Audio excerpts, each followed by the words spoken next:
Welcome. Today we're going to be taking a very close look at the source material, detailing a series of events that are just profoundly tragic and also legally very complex. Mhm. We're examining a case that really exposed some serious systemic failures across international borders involving two murders, the death of Andrew Bagby, and, tragically, the death of his infant son, Zachary Turner. And this is a story of, just immense sorrow, but it's one that really has to be analyzed meticulously.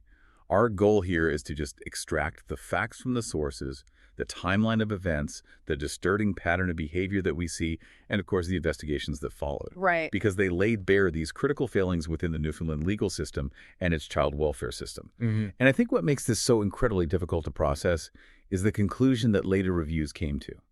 Zachary's death was entirely preventable. That is the absolute core of what we're looking at today. We're going to trace the facts to understand how this horrific chain of events ultimately forced a significant and frankly necessary legislative reform in Canada. And that reform, which was born from just unimaginable grief, remains the lasting legacy of the Bagby family. So let's start by just identifying the victims, the people whose lives were so unjustly cut short. The first victim was Andrew David Bagby.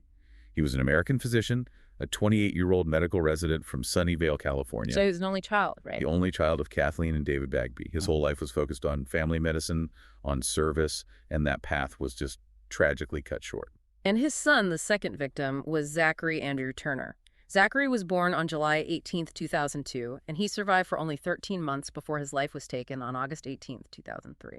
The perpetrator in both of these crimes was Shirley Turner. She was Zachary's mother.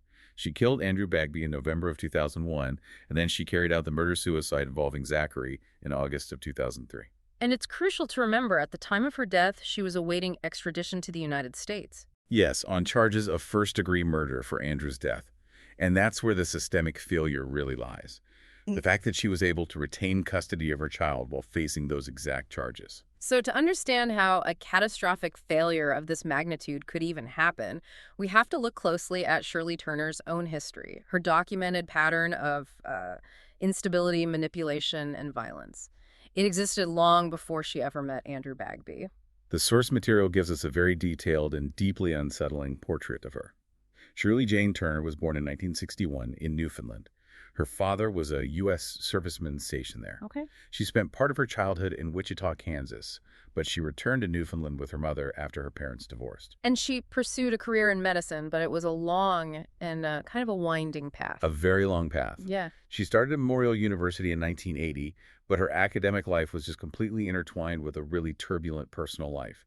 She didn't complete her undergraduate degree until 1994. 14 years later. 14 years after enrolling, yeah. And this year earned her medical degree in 1998.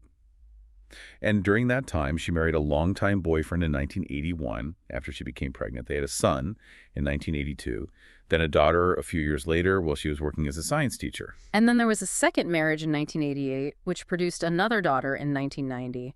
So she's navigating motherhood with 3 children, multiple relationships, all while trying to handle these rigorous medical studies. Exactly. And this juggling act, it led to some early signs of misconduct and instability that involved her children. The sources give specific details about financial misconduct in the summer of 2000. She confessed to a relative that she had dipped into and spent her children's baby bonuses. These were funds that were supposed to be for their education. Specifically, they were earmarked for a scholarship fund, a secure investment for their post-secondary education. She spent them on her own living expenses and to continue funding her own doctoral education. How does she justify that? Well, she promised she earned big money once she finished her post-residency training and swore she'd pay it all back. But it shows a clear pattern, prioritizing her own immediate career ambitions over the long-term well-being of the children she already had. And the sources point to even earlier issues, right? Back in 1993 with child welfare. Yes. In October of 93, a man who was boarding in Turner's home, he went to his therapist and reported witnessing physical and emotional abuse of 2 of her children. And social services got involved? They did. Newfoundland social service workers interviewed the children, who described their mother as a disciplinarian. They confirmed they were subjected to spankings and beatings with a belt. Her then-husband downplayed it, but the case was closed in January 1994. And they never even spoke directly to Turner herself. Wow. So the intervention was minimal despite these really concerning reports. And then after her second divorce in 97, it seems like she continued to prioritize her own mobility over consistent care for her kids. Absolutely. She was granted custody of her daughter from her second marriage, and she immediately sent that daughter back to live with the father. Her other two children were sent to live with their paternal grandmother. This volatility in her personal life, it sets a critical context for the volatility that then started to show up in her professional career. Okay, let's turn to that. Her medical professionalism issues, particularly between 1999 and 2000, during her residency, I mean, the documents from her supervising physicians they're exceptionally damning. They really are. They reveal an individual who was just incapable of handling professional scrutiny. During her residency in St. John's, the criticism she faced was relentless. Her supervising physician detailed instances where, if she was challenged, Turner would become, and I'm quoting here, quite hostile, yelling, crying, and accusing me of treating her unfairly. And this behavior escalated. It did, to the point where during a remedial 3-month residency in early 2000, she missed 9 days of work, and critically, she was found to have falsified clinical reports. Falsifying clinical reports. I mean, that's a profound breach of medical ethics, of responsibility. It's one of the worst things you can do. And it wasn't just an internal issue, it directly impacted patient care. The sources mention one specific patient who was so unsettled by an encounter with Turner that they refused to ever return to the clinic. So the staff had to, develop strategies just to manage her? That's exactly right. The supervising physician noted that the staff became, quote, so concerned about Shirley Turner's approach to confrontation and the truth that we would never give her feedback or hold any major discussion with her alone. They had to use a two-person system. Just to avoid being isolated with her during a difficult conversation. It shows that her reactions, the anger, the accusations, the tears, they were so severe and so manipulative that they required this kind of institutional response. And what was the physician's long-term assessment of her? That's maybe the most shocking part of this professional history. It is. The supervisor concluded that while she could be charming, friendly, and lively, the moment she was caught in an untruth, she would become angry, accusatory, and loud. He summarized that her relationships were superficial, they lacked genuine personal commitment. And later, he used a much stronger term. Years later, yes. When speaking to an assessment officer about the case, that same physician retrospectively described Turner as, quote, a manipulative, guiltless psychopath. That is an extremely serious assessment to come from a seasoned medical professional, someone who had overseen hundreds of residents. It suggests her behavior wasn't just stress or emotional volatility, but something much, much deeper. It really provides the vital framework for understanding her capability for violence, which was tragically realized later. But this wasn't even the first time her possessive, violent tendencies had emerged. We have to discuss the Miles Doucet case, which happened before she even met Andrew Bagby. Right, the Miles Doucet incident. It clearly establishes her capacity for obsessive stalking and physical confrontation. The relationship began in March 1996. Doucet was 13 years younger than her, and when he eventually ended the relationship and moved away in Newfoundland, Turner's reaction was immediate and extreme. She just inundated him with phone calls. She refused to accept it was over. And this escalated to physical violence in 1997. It did. In November of 97, she tracked him down in Halifax, Nova Scotia. It led to a physical confrontation where she struck him in the jaw with a high-heeled shoe. So this was assault. It was assault. Doucet was so afraid of her that he ended up moving to the United States in 1998, just hoping to escape her. But she followed him. She followed him to Westtown Township, Pennsylvania. She did. And over the next year, she continued to leave him threatening voicemails. She made unannounced disruptive visits to his apartment. The source material shows that Doucet had to call state troopers repeatedly just to get her to leave his property. He explicitly told the police he genuinely feared what Dr. Turner would do next. And then came that very dramatic, very public suicide attempt in April 1999. Yeah, on April 7th, 1999, Doucet found her semi-conscious right outside his apartment. She had ingested 65 milligrams of over-the-counter medication. She was found wearing a black dress carrying red roses, and she had 2 suicide notes. And one of them said? One of them, for her psychiatrist, said, "I'm not evil, just sick." And this whole sequence of events, the stalking, the assault, the threats, and this manipulative suicide attempt, it presents an undeniable, documented history of high-risk behavior that was available to officials who would later handle her case. And that history, the financial misconduct, the professional failure, the assessment of psychopathy, and the violence in the Doucet case, That is the essential context. This individual with this documented pattern is the person who then begins a relationship with Andrew Bagby. And that is why the legal decisions that came later are so baffling. This history should have flagged her as a severe risk to any child placed in her care, especially when you couple it with a charge of first-degree murder. Okay, so let's guide the narrative to the relationship with Andrew Bagby and his eventual murder in November of 2001. Turner and Bagby, who was a younger medical student at Memorial University, they began dating in early 1999, right around the time of the Ducesse suicide attempt. They tried to have a long-distance relationship as they moved for their residencies. Bagby went to Syracuse, New York, then to Latrobe, Pennsylvania. Turner went to Iowa, and then Nebraska. And despite that distance, the sources show Turner exhibiting the exact same possessive and obsessive behavior that she did with Ducesse. Absolutely. The disparity in their efforts is very telling. She visited his Syracuse residence 7 times, but he only visited her once. And during one of her visits to his apartment, the sources say she is believed to have burglarized his apartment, though no charges were ever laid. And then the possessiveness escalates into outright deception with the false pregnancy claim in October of 2001. Right. She falsely claimed she was 3 months pregnant, which was, likely an attempt to bind Bagby to her. She visited him in Latrobe later that month, but this was after she had already taken a very crucial, very ominous step. She attended her final firearms lesson in Omaha. And they were arguing during that visit. Constantly, over his new girlfriend. The breakup finally happened on November 3, 2001. Yes. Turner confessed that the pregnancy was a lie. Bagby, of course, was furious, broke up with her over lunch, and sent her back to Iowa. But what's critical is that before she ever made that trip, back in October 2001, she had obtained a permit to buy a firearm and had purchased a Phoenix Arms HT-22 handgun and .22 ammunition. The preparation for violence was already complete. And she didn't accept the breakup. On November 4, 2001, she made 3 calls to his residence, and then she executed this massive overnight drive. This was not a spontaneous act of passion. This was planned vengeance. She drove 1,523 kilometers, that's 946 miles, from Iowa to Latrobe, Pennsylvania. An almost 16-hour drive. A 16-hour drive, yeah. She arrived in the early morning of November 5th, 2001, fully armed. She confronted Bagby near his practice, and there was this critical, just agonizing moment that day where his supervisor tried to intervene. Bagby arrived at work. He was clearly agitated, and he told his supervisor, T. Clark Simpson, that Turner had shown up unexpectedly.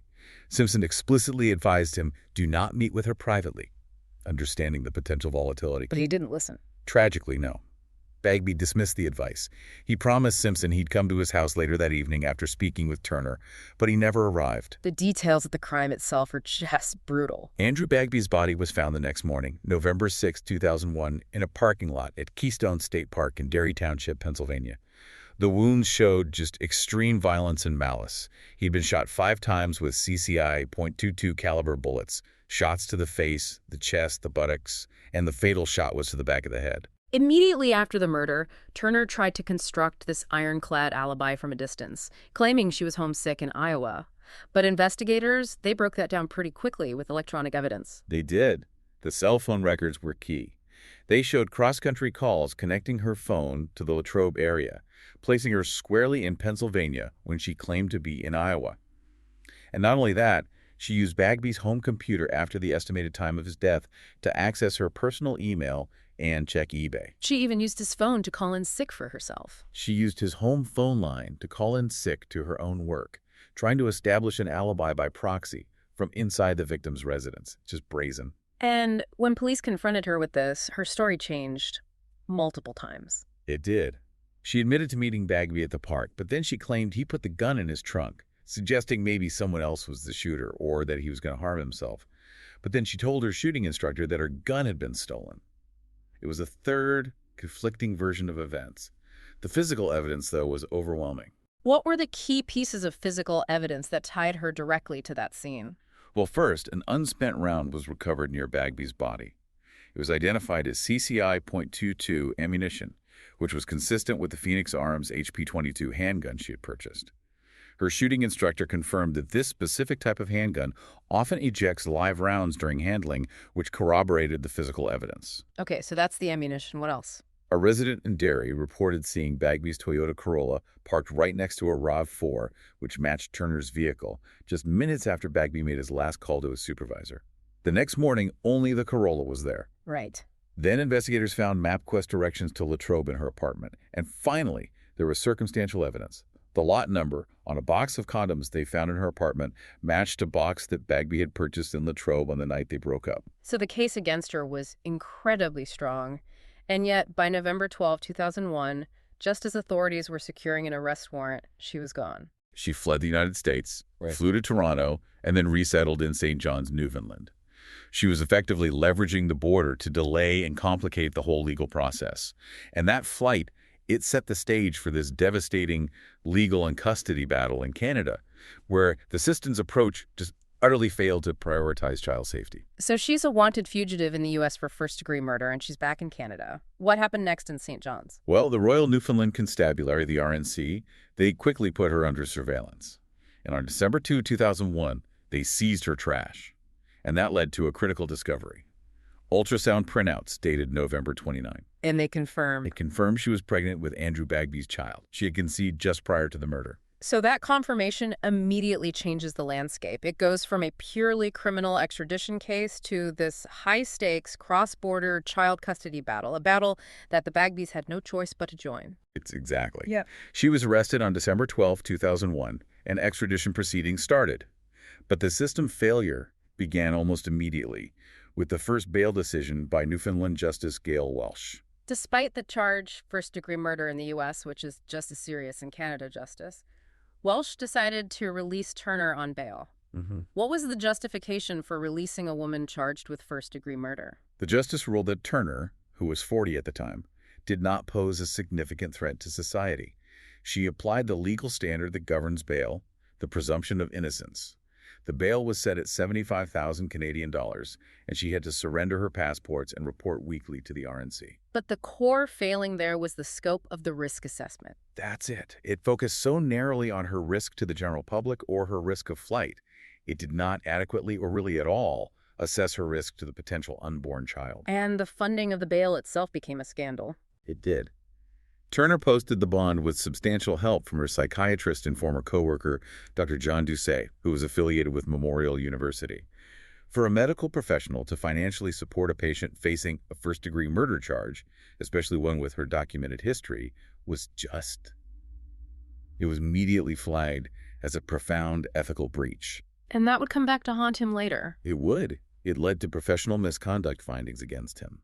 So the news of the pregnancy, it spurred Andrew's parents, David and Kathleen Bagby, into action. They just put their lives on hold and moved to St. John's, Newfoundland, specifically to fight for custody of their future grandchild. Their dedication was absolutely relentless. Zachary Andrew Turner was born on July 18, 2002. And the presence of the Bagbys, it fundamentally altered the dynamics. They weren't just fighting for justice for their son anymore. They were fighting for the life and the safety of their only grandchild. And the struggle for access, even just to see Zachary, was immediate and agonizing for them. Oh, Turner vehemently resisted letting them see Zachary. She openly said she was afraid they would try to kidnap the infant. Her resistance was so extreme that the sources note she fired her own family law lawyer simply because he held a positive professional attitude towards the Bagbys. It just shows her absolute need for control and her paranoia. The complexity of this legal fight must have been tremendous for them. They're running a custody case at the same time as this ongoing delayed extradition hearing for a murder charge. What arguments were the Bagbys making in the custody hearings? They were arguing that, given Turner's history, the murder of their son, the stalking, the documented psychopathy, her extreme instability, that she was a high active risk to the child and that custody should be immediately transferred to them. And they could provide a safe, loving, stable environment. Exactly. And how did the court respond to this documented history of violence and instability? Well, this is where the failure becomes truly glaring. The Newfoundland legal framework at the time, it prioritized the presumption of innocence for the mother in the murder case, and that often overshadowed the assessment of risk in the custody case. So social services were involved, but they were hamstrung. They were struggling with the mandate. They were focused on proving Turner was unfit based on traditional criteria like neglect or poverty, rather than focusing on the unique high-level threat posed by the pending murder charges and her psychological profile. And did social services note any issues with Zachary's development or his attachment to her? The sources reveal some deeply concerning anecdotal evidence about that. Zachary was observed to prefer the company and attention of other adults, especially his grandparents, over his mother.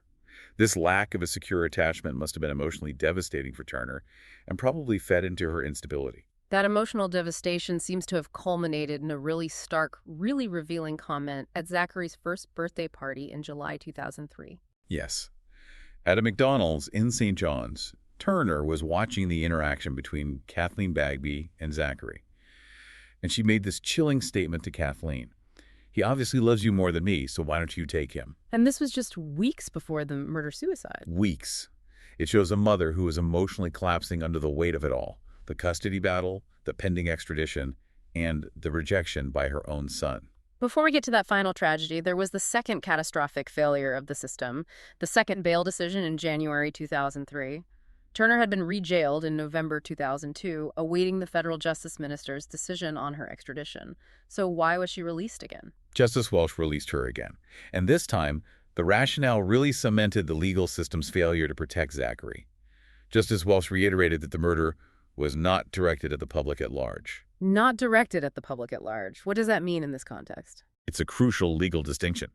She was essentially saying that because Andrew was known to Turner, she wasn't a random threat to society, and therefore that reduced the perceived risk of flight or further public violence. So the court was prioritizing this narrow legal standard presumption of innocence regarding the public threat over the explicit, immediate danger to the vulnerable child in her sole custody. Exactly. The fact that the murder involved the father of the child and that Turner had this history of violence stemming from intimate relationships, that should have elevated the risk to Zachary exponentially. But the court failed to establish a legal framework that required judges to place a child's safety above a mother's right to liberty while awaiting extradition for a capital crime. They just failed to connect the dots. Her history of relationship violence and obsessive behavior, they didn't connect it directly to her capacity to harm her own child when she was facing loss. They didn't. And that decision allowed a woman awaiting extradition for first-degree murder, with a documented history of violence and a personality disorder, to retain full legal custody of her 1-year-old son. It set the clock ticking on the final agonizing 7 months of Zachary's life. It's just a profound textbook example of how a legal technicality can have lethal consequences when it's applied without enough consideration for the safety of a child who is directly connected to the victim and the alleged perpetrator. Let's move to the tragic end of this timeline. 7 months after that second bail decision, August 18th, 2003, Zachary, age 1, was scheduled to be in his mother's custody. Turner first visited a St. John's pharmacy to purchase her prescription of lorazepam. Lorazepam is a potent benzodiazepine. It's a central nervous system depressant. And she used this drug to carry out the murder-suicide. She mixed the lorazepam into Zachary's baby formula, making sure he ingested a toxic dosage. And then she ingested a large toxic dosage herself. After that, she took the infant to Foxtrot Marina in Conception Bay South. She strapped the 13-month-old infant to her chest using her sweater. With Zachary secured to her, she jumped off a fishing wharf at the Foxtrot Marina into the frigid Atlantic Ocean. And the findings. They confirm the nature of their deaths. Turner died by drowning. For Zachary, the post-mortem analysis determined that the lorazepam had rendered him unconscious before he was submerged. And that medical detail provides the only minimal possible comfort that he didn't suffer the terrifying sensation of drowning. Turner's body was discovered on a nearby beach by a vacationing couple. Zachary's body was found nearby. And their fight for custody, a fight that had consumed every single aspect of David and Kathleen Bagby's lives for 2 years, it ended on a concrete dock overlooking the ocean. The loss of their only child and their only grandchild was absolute. This tragedy just underscores the immense cost of systemic failure. Had the legal system intervened at any point at the first bail hearing, or certainly at the second, Zachary would have been safe with his devoted grandparents. And their grief then became the powerful necessary catalyst for reform. Let's transition now to analyzing the official investigations that followed and the lasting positive legacy that was driven by the Bagby family. First, the professional misconduct finding against John Doucet. Right. In May of 2006, the College of Physicians and Surgeons of Newfoundland and Labrador found Dr. John Doucet, Turner's psychiatrist, guilty of professional misconduct. This charge came specifically from his illegal act of helping Turner post that $75,000 bail bond. It blurred the professional lines between doctor and patient, and he was aiding an accused murderer. And what were the repercussions for him? He was fined $10,000, which was about one-third of the cost of the inquiry into his conduct. He was also ordered to undergo psychiatric counseling. And while the Bagbys felt the punishment was maybe too light for the consequences, they did acknowledge it set a valuable precedent about the ethical obligations of professionals. But the more significant analysis came with the Turner Review and Investigation in October 2006. This report, by a Winnipeg-based coroner named Peter Markestein, was highly critical. The Markestein Review is a really thorough look at the provincial systems involved, and it concluded definitively that Zachary's death was preventable. And this wasn't just a general statement. It systematically identified precisely where the Newfoundland and Labrador social services system had failed to protect the child. What were the specific detailed failings cited in that report? Markestein cited 4 major shortcomings that really reveal a bureaucratic confusion and a systemic lack of prioritization. First, there was poor communication between officials, between social workers, police, and the court system. Information about Turner's documented history or the active extradition efforts, it just wasn't being seamlessly shared or cross-referenced. And the second point is probably the most damning because it relates right back to the court's rationale for bail. It does. The report found there was a consistent focus on presuming Shirley Turner's innocence and expressing concern for her welfare, rather than prioritizing Zachary's immediate safety needs. The system seemed paralyzed by the principle of innocent until proven guilty in the murder case, even though that presumption shouldn't negate the need for rigorous child protection measures in a parallel custody case. What about the assessment of Zachary himself? Markestein pointed to a demonstrable lack of ongoing assessment of the child's safety needs. He stated it explicitly in the report, "Nowhere did I find any ongoing assessment of the safety needs of the children." Caseworkers were not routinely mandated to evaluate the specific, unique risks posed by a parent awaiting murder extradition who exhibited such severe instability. And finally, the internal environment within the social services agencies just made the problem worse. The report noted that internal disagreements between caseworkers and managers were not openly discussed. So caseworkers who had concerns weren't always empowered or encouraged to escalate them. Markestein concluded that the complexity and the high risk of this case should have triggered a mandate for intervention by an outside agency. And the provincial government? They accepted the report's conclusions and committed to implementing all 29 recommendations. That's a huge systemic overhaul, stemming directly from Zachary's death. It speaks to the gravity of the failures that were exposed. But the Bagbys, they realized that social services reform was only half the battle. The core legal problem, the judicial latitude that allowed the bail releases that needed federal legislative action. David and Kathleen Bagby relentlessly advocated for this legal reform. David Bagby documented their experience in his 2007 book, Dance with the Devil, a memoir of murder and loss. And their activism culminated on October 23, 2009, with the introduction of Bill C-464 by MP Scott Andrews. This bill quickly became known universally as Zachary's Bill. What exactly did Zachary's bill change about Canadian law? How did it directly address that loophole that Justice Welsh had used? It fundamentally strengthened bail conditions in the Canadian Criminal Code. Before the bill, judges were primarily focused on assessing the risk of flight or the risk to the public at large. Zachary's bill introduced a specific new provision allowing judges to refuse bail to those accused of serious crimes when that refusal is necessary to protect the well-being and safety of a child.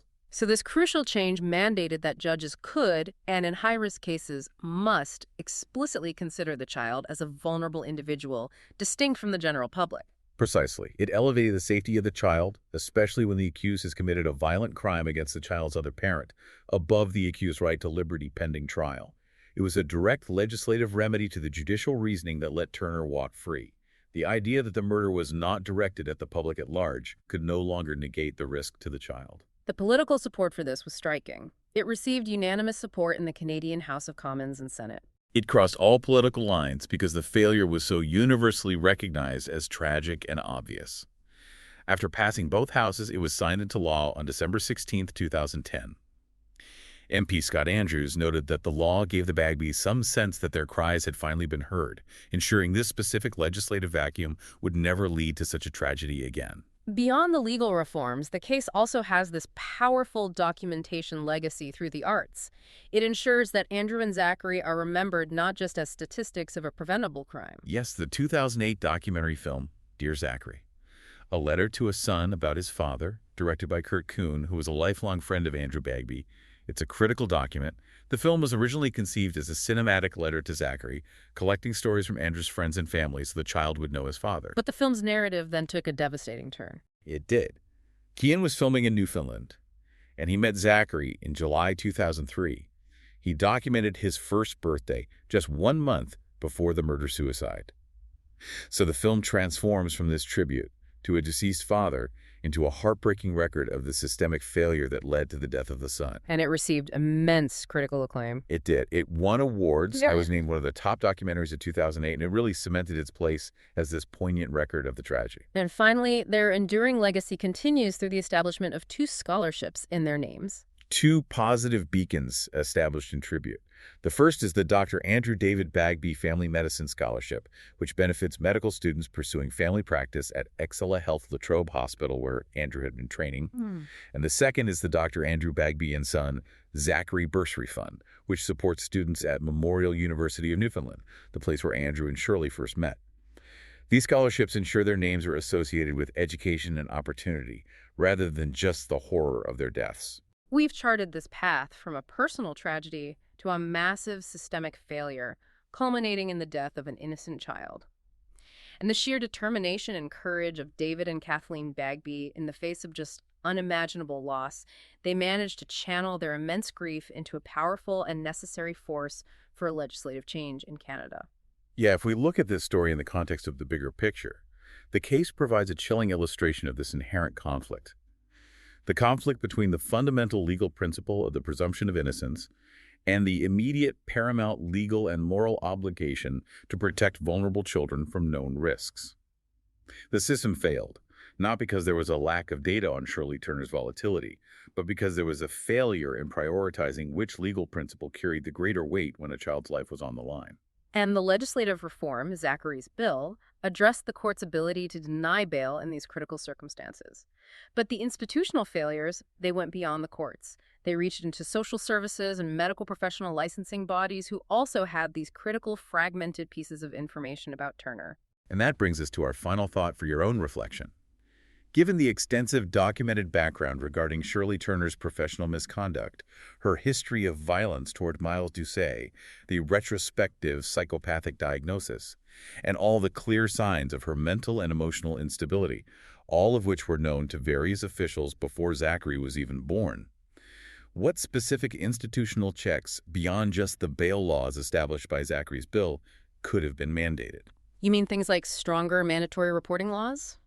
Or some kind of cross-institutional risk flagging between medical licensing bodies and child protective services? Exactly. Could something like that have been implemented to guarantee the safety of her son, regardless of the pending criminal trial? That is the critical, lingering question. It speaks to the need for seamless communication and proactive risk assessment across all agencies when an individual poses such a clear, documented threat. Thank you for joining us for this comprehensive exploration of the source material. Thanks for listening.